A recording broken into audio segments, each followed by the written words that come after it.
ప్రభువా తారా తరములకు మాకు నివాస స్థలము నీవే, యుగాయుగములకును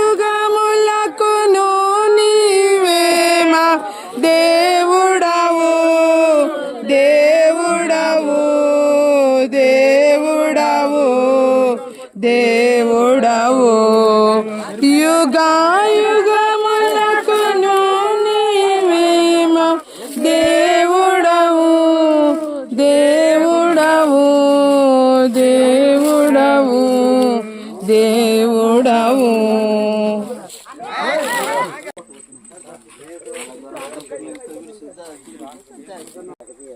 15వ అధ్యాయము 50 నుంచి 51 రక్త మాంసములో దేవుని రాజ్యమును స్వతంత్రించుకున్న నేరవు క్షయత అక్షయతను స్వతంత్రించుకొనదు.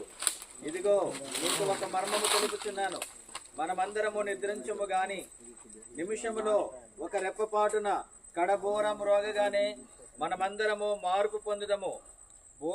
బోరం రోగును అప్పుడు మృతులు అక్షయులుగా లేపబడుదురు. మనము మార్పు పొందుదము.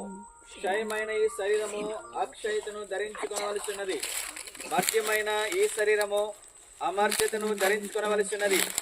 ఈ క్షయమైనది అక్షయతను ధరించుకున్నప్పుడు ఈ మర్త్యమైనది రాజ్యాన్ని స్వతంత్రించుకున్నది. ఈ శరీరము క్షయమైపోయింది అంటే క్షీణించిపోద్ది. ఇప్పుడు పెద్ద ఆయన్ని ఇందులో పెడతాము. పెట్టిన తర్వాత కొన్ని రోజులకి రక్తం బయటకు వచ్చేస్తుంది, నీరు బయటకు వస్తుంది.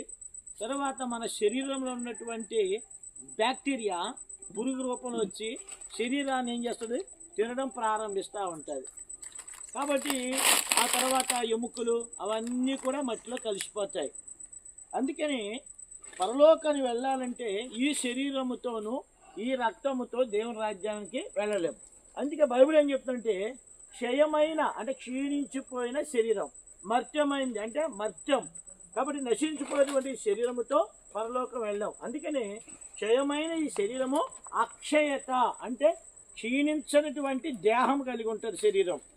అందుకని ఇక్కడ అన్నాడు యేసుక్రీస్తు ప్రభువారు మరణించాడు కనుక, యేసు ప్రభువారు తిరిగి లేచాడు కనుక ఎవరైతే యేసుక్రీస్తు మరణించి తిరిగి లేచారని విశ్వసిస్తారో వారు కూడా యేసుక్రీస్తు లేచిన ప్రకారము వారు కూడా లెగుస్తారు. ఇప్పుడు వ్యవసాయకుడు ఉన్నాడు, వ్యవసాయకుడు విత్తనాన్ని విత్తుతాడు. ఆ విత్తనం ఏమవుద్ది, చస్తుంది, అందులో జీవము వస్తుంది.